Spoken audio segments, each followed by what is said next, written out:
Hey, it's your boy GPAC REACTS. Please don't forget to hit that like, share, and subscribe, good people.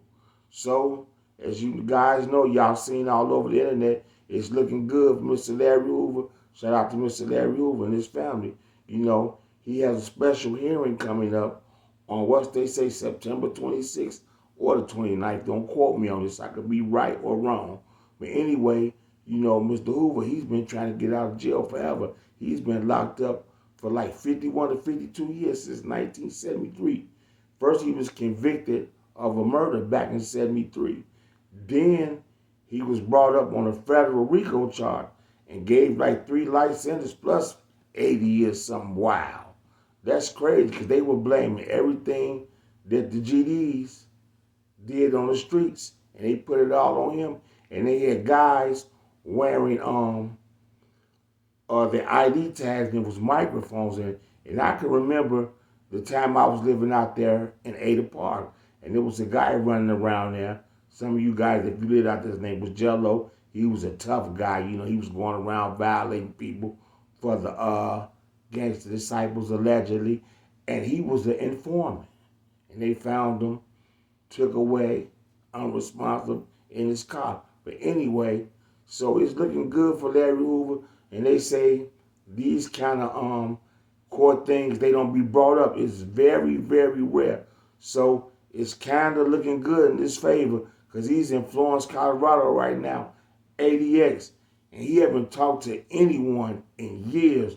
This is crazy how these people make up these prisons and they can lock you away from society and try to break you and make you go crazy. So enough of me talking. I want to give you guys about 2 or 3 clips that you will find very interesting about Mr. Larry Hoover that some of you people didn't know about.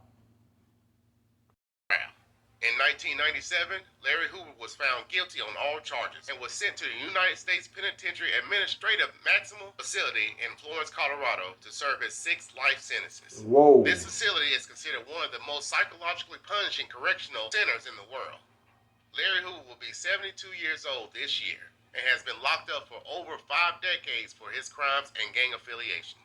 In the year 2000, Hoover appealed his case to either be freed or to be put in a lower security prison under the First Step Act, which intended to do 2 things: cut unnecessary long federal sentences and improve conditions in the federal prisons. In his appeal case, the court was told that he had been under severe isolation in jail, including being in solitary confinement for up to 24 hours a day. But the judge rejected his appeal, referring to him as one of the most notorious criminals in Illinois' history. The judge felt that Hoover's sentence in the Supermax prison was particularly grim, but Alton Correctional Center in Chicago. Y'all heard that? The judge said he is one of the worst criminals in Chicago, Illinois. That's crazy.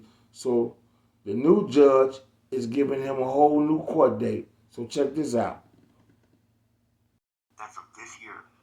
So in only about 2 months' time, exactly, Larry Hoover is actually going to leave the Supermax prison in Colorado where he's being held and appear in court before Judge John Blakey for a hearing to potentially have his federal sentence basically ended so he can get freedom. Now, for people that are possibly getting excited about this, he still has his state sentence that he would have to get overturned as well. And if he cannot get the state sentence overturned, that would still be served in federal prison. So he basically would just possibly stay where he is or possibly be transferred to another federal prison and given some more freedoms. But he's serving a state sentence of 150 to 200 years for a murder that he ordered in 1973. Okay, Y'all hear that? that's not the one 1973. that's got him locked up at the Supermax. He's locked up at the Supermax for basically running a criminal organization from jail. Okay, this was taking place back in the 90s.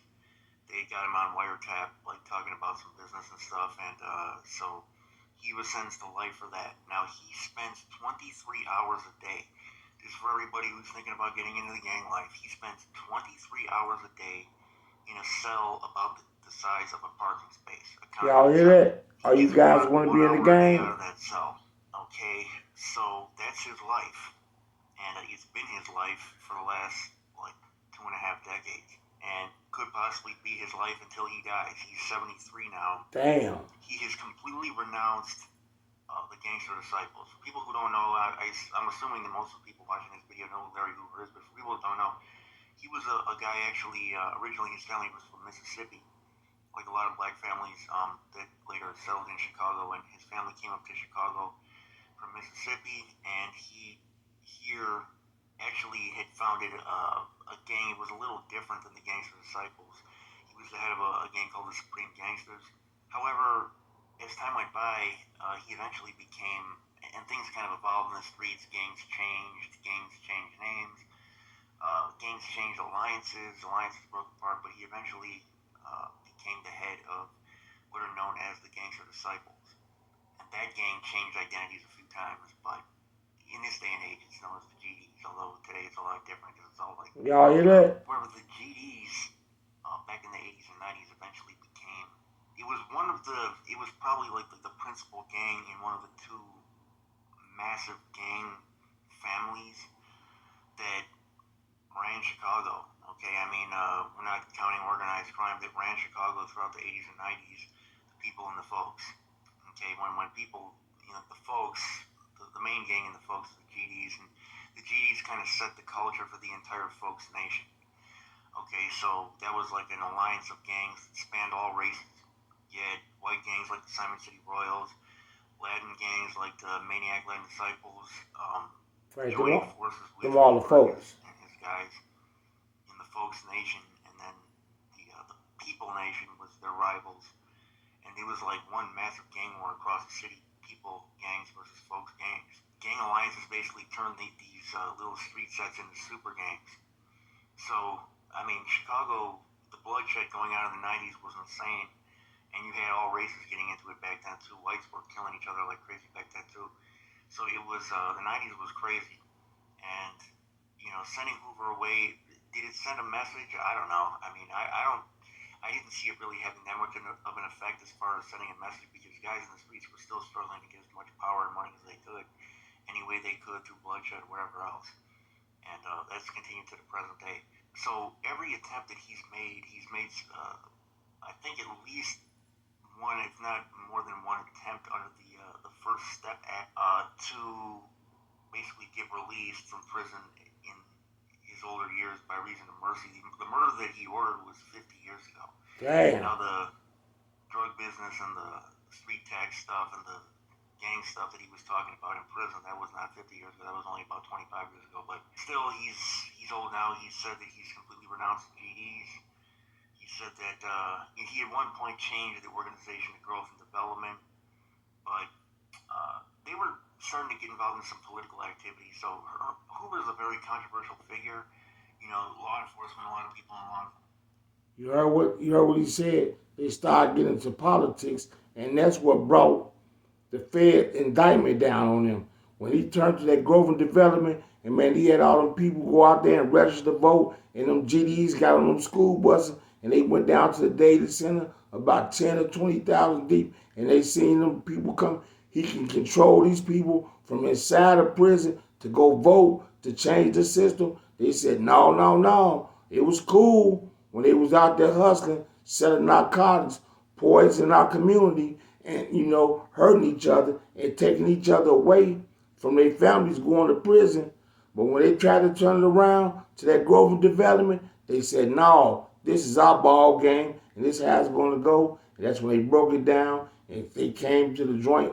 One of my homies was down there, said they flew a helicopter or something down there. This is all the legend. Took Mr. Larry Hoover to Florence, Colorado, ADX, and nobody, never seen him again, because he was down the Vine. They say he was walking around with his own clothes on. He was living a good life, and he was almost home, and it looked like he's going to come home this time. And I think if Donald Trump get in office, he's going to let Mr. Larry Hoover free. And there you have it. That's your boy GPAC REACTS, and I'm out. Please don't forget to hit that like, share, and subscribe button. And shout out to them people.